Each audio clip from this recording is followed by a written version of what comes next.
Welcome, everybody, to Off the Cuff. I am Adam Banks. Thank you for listening to the show.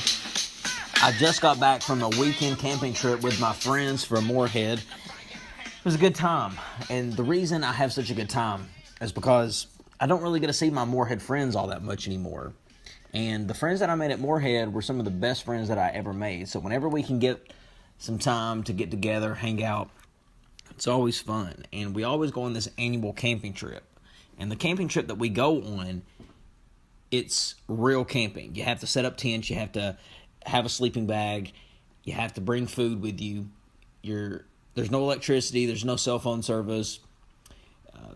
Everything, if you're going to drink water, it's going to have to be natural water, or you're going to have to bring it with you. The campsite that we actually camp on, you got to drive your vehicle to a gravel parking lot, and then get on a canoe and paddle your way to the campsite.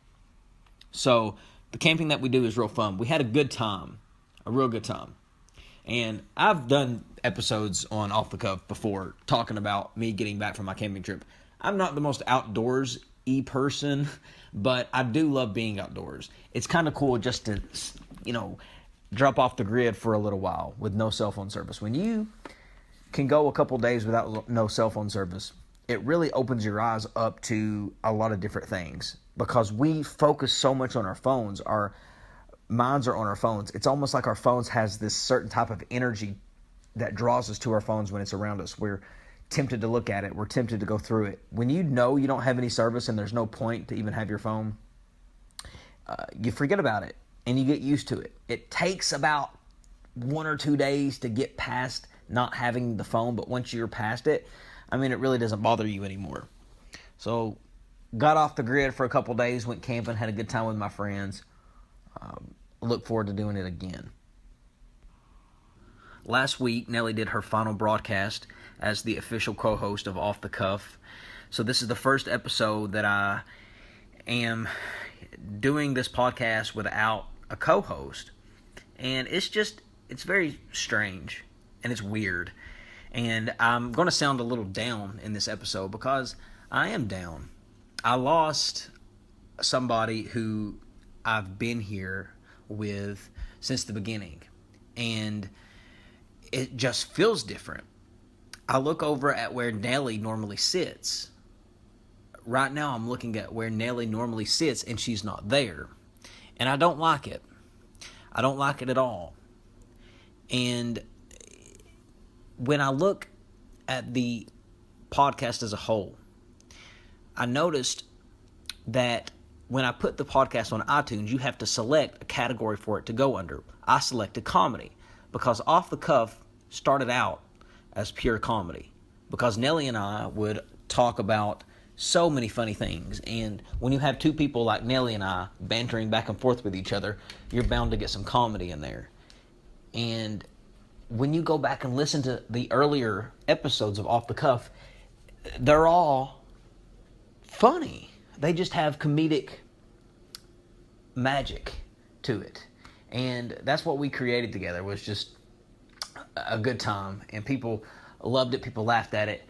And so many people told me that I was very lucky to have Nellie as the co-host. And you're not telling me anything that I didn't already know. Nellie was an amazing co-host.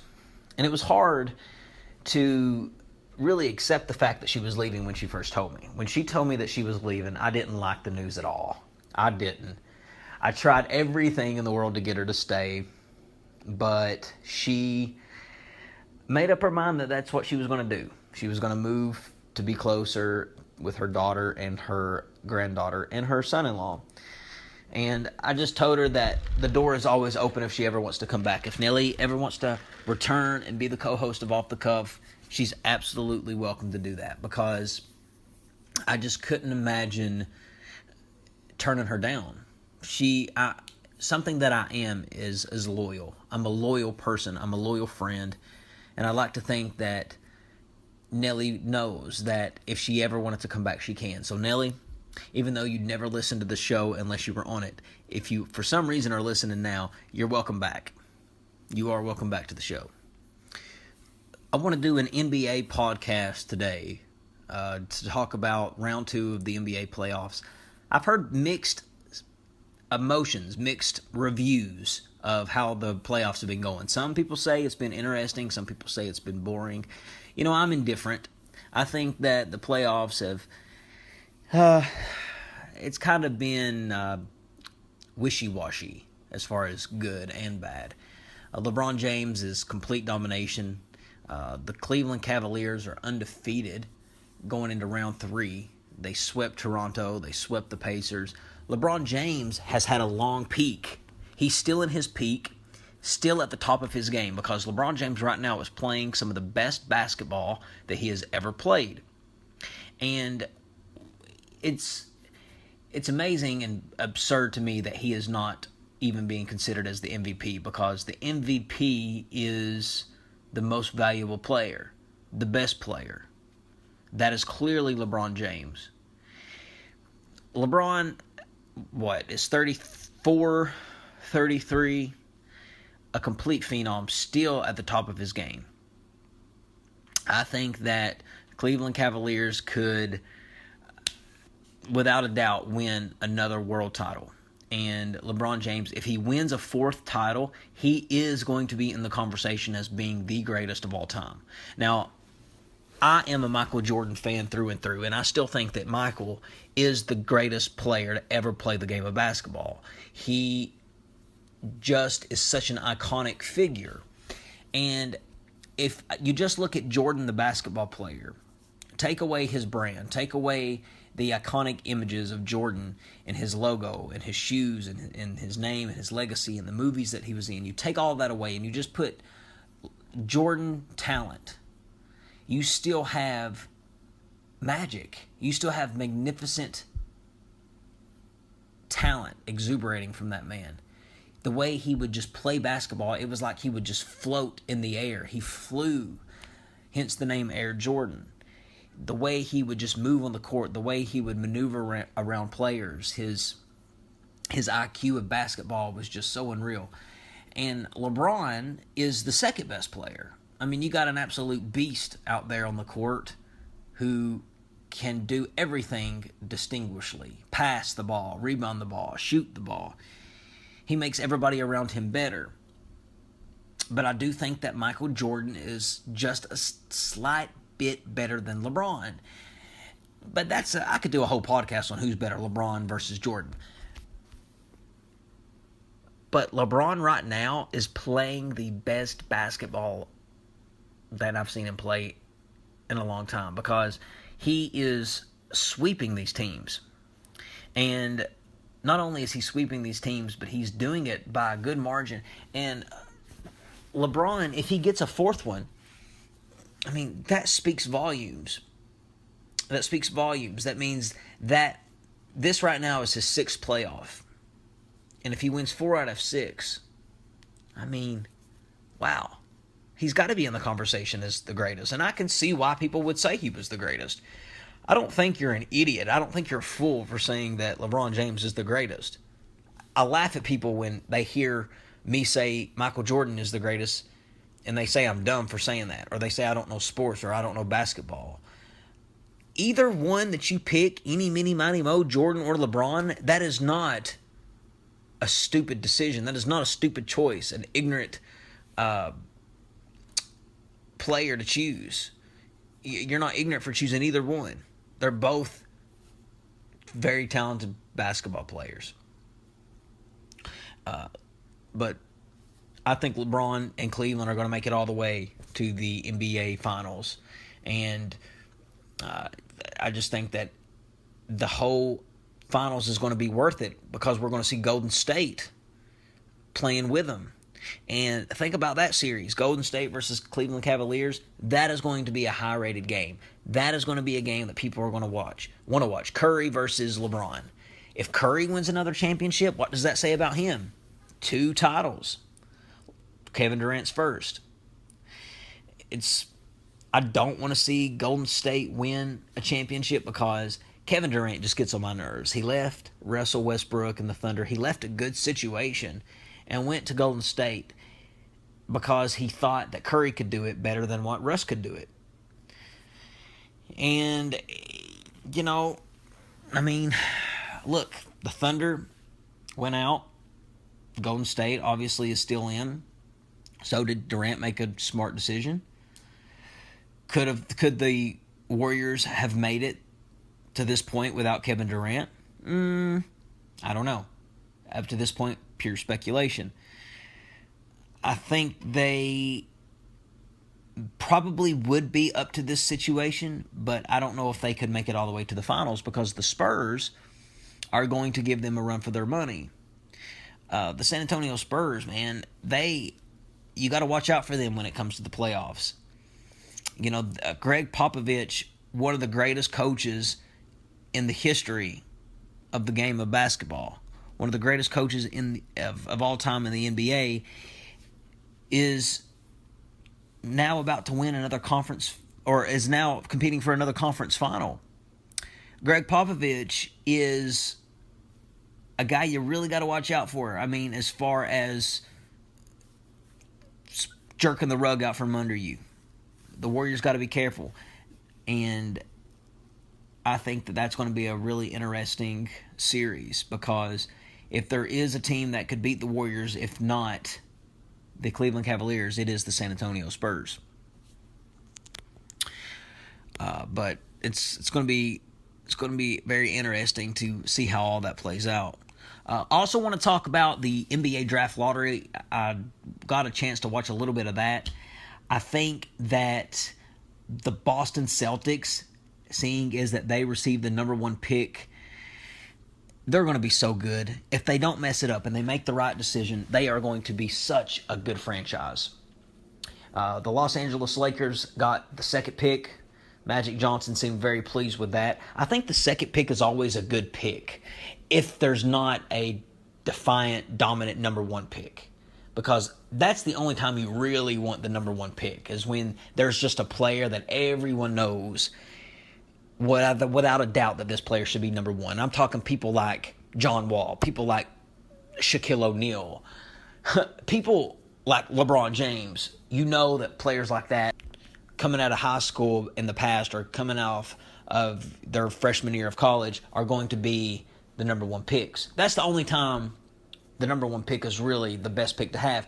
Number 2, I like the number 2 pick. If I was an owner, the number 2 pick would not be a bad pick because you just take the 2nd best player. Pressure's off. Sometimes when you don't have a defiant number 1 pick, there's usually 2 or 3 or 1 or 2 that could be the number 1. You just take the other. And the 2nd pick could always turn out to be the best pick. The top 3 people, I guess the top 5, let's say the top 5 players in the draft is Markelle Fultz at number 1, LeVar Ball at 2, Josh Jackson at 3, Jason Tatum at 4, and De'Aaron Fox at 5. I think the best point guard in the draft is De'Aaron Fox. I think that if the Boston Celtics pass on De'Aaron Fox, they're insane. Same goes for the Lakers or Philadelphia or the 4th pick Phoenix Suns. If they let Fox slip all the way to 5, the Sacramento Kings, which gets the 5th pick, in my eyes has stolen a number 1 draft pick. De'Aaron Fox not only is the best point guard in the draft, I think he is the overall best player in the draft. Now, with that being said, the draft class this year, not very strong, but De'Aaron Fox, I see as a franchise player. He has the look, he has the attitude, he has the personality, he has the ability to be a franchise player. And I don't understand why people say Markelle Fultz and Lonzo Ball is better than Fox. What makes them better than Fox? Lonzo Ball and his father, LeVar Ball, are 2 of the most egotistical people on the planet.